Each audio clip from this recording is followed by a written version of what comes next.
नमस्कार। कभी सोचा है कि एक स्टूडेंट का मेंटल हेल्थ, उसकी मानसिक शांति, उसके जीने के अधिकार का हिस्सा हो सकती है? सुप्रीम कोर्ट ने यही कहा है। आज हम इसी ऐतिहासिक फैसले की गहराई में जाएंगे और ये समझेंगे कि श्री लाल बहादुर शास्त्री मेडिकल कॉलेज के छात्रों के लिए इसके असल में मायने क्या हैं। चलिए शुरू करते हैं। देखिए, स्क्रीन पर जो दिख रहा है ना, वो सिर्फ एक कागज का टुकड़ा नहीं है। इसे एक अलार्म समझिए। 20 मार्च 2026 को श्री लाल बहादुर शास्त्री मेडिकल कॉलेज के हर एक डिपार्टमेंट हेड को ये सीधा आदेश भेजा गया। और यकीन मानिए, इसमें जो लिखा है वो कॉलेज का माहौल बदलने की पूरी ताकत रखता है। और हाँ, ये कोई मामूली सर्कुलर या कोई सुझाव नहीं था, ये एक सीधा सीधा आदेश था। और इसके साथ एक डेडलाइन भी थी जो दिखाती है कि मामला कितना सीरियस है। मतलब कॉलेज को तुरंत जवाब देना था, एक्शन लेना था। डेडलाइन कितनी सख्त थी? सिर्फ 2 दिन। कॉलेज को एक्शन टेकन रिपोर्ट जमा करने के लिए सिर्फ 2 दिन दिए गए। सिर्फ 48 घंटे, ये बताने के लिए कि वो अपने छात्रों की मानसिक सुरक्षा के लिए क्या कर रहे हैं। इससे आप अंदाजा लगा सकते हैं कि ये मामला कितना जरूरी और अर्जेंट था। तो ये सारा दबाव, ये आदेश आखिर आ कहाँ से रहा था? ये आ रहा था सीधे देश की सबसे बड़ी अदालत से, भारत के सुप्रीम कोर्ट से। इसका मतलब साफ है, ये सिर्फ एक कॉलेज की बात नहीं है, बल्कि पूरे देश के लिए एक बहुत बड़ा संदेश है। ये सब कुछ शुरू हुआ एक केस से, Sukhdev Saha versus state of Andhra Pradesh. और इस एक मामले ने पूरे भारत के एजुकेशनल इंस्टीट्यूट्स के लिए नियम ही बदल दिए। तो समझिए, ये कोई लोकल मुद्दा नहीं, बल्कि एक नेशनल लेवल के बदलाव की शुरुआत थी। लेकिन यहाँ एक बड़ा सवाल उठता है, आखिर सुप्रीम कोर्ट को इस मामले में दखल देने की जरूरत ही क्यों पड़ी? देश में ऐसा क्या हो रहा था कि सबसे बड़ी अदालत को छात्रों के लिए इस तरह से खड़ा होना पड़ा? इसका जवाब सच कहूं तो दिल दहला देने वाला है।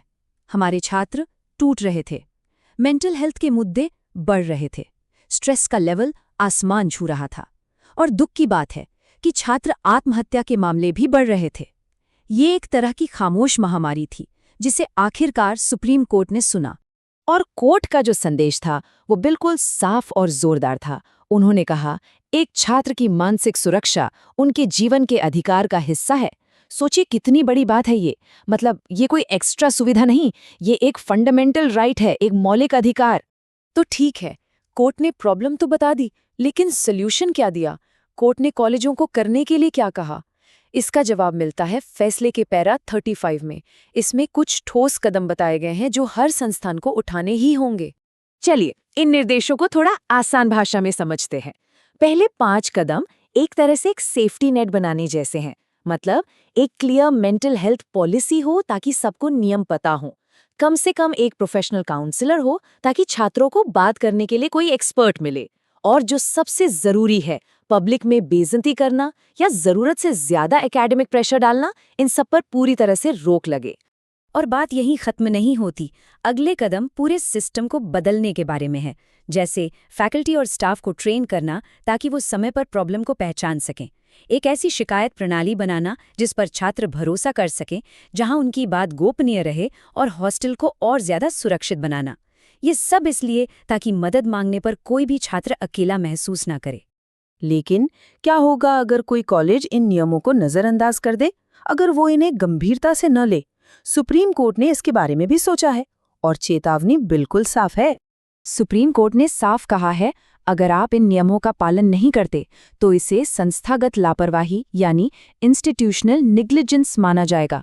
और ये एक बहुत ही गंभीर आरोप है, जिसका मतलब है कि कॉलेज को सीधे सीधे कानूनी कार्रवाई का सामना करना पड़ सकता है। तो अब ये सिर्फ कानून के डर की बात नहीं रह जाती, ये उससे कहीं ज्यादा बड़ी बात है। ये एक साझी जिम्मेदारी है, छात्रों की, टीचर्स की और पूरे एडमिनिस्ट्रेशन की। अच्छी बात यह है कि SLBS GMCH को जीरो से शुरुआत नहीं करनी पड़ रही है। वहां पहले से ही एक एक्टिव एंटी रैगिंग सिस्टम और एक फंक्शनल शिकायत प्रणाली मौजूद है। ये एक अच्छी नींव है। लेकिन हाँ, सुप्रीम कोर्ट के आदेश को पूरी तरह से लागू करने के लिए अभी भी काफी काम करना बाकी है। तो आखिर में ये सिर्फ नियमों की एक लिस्ट नहीं है, ये एक वादा है।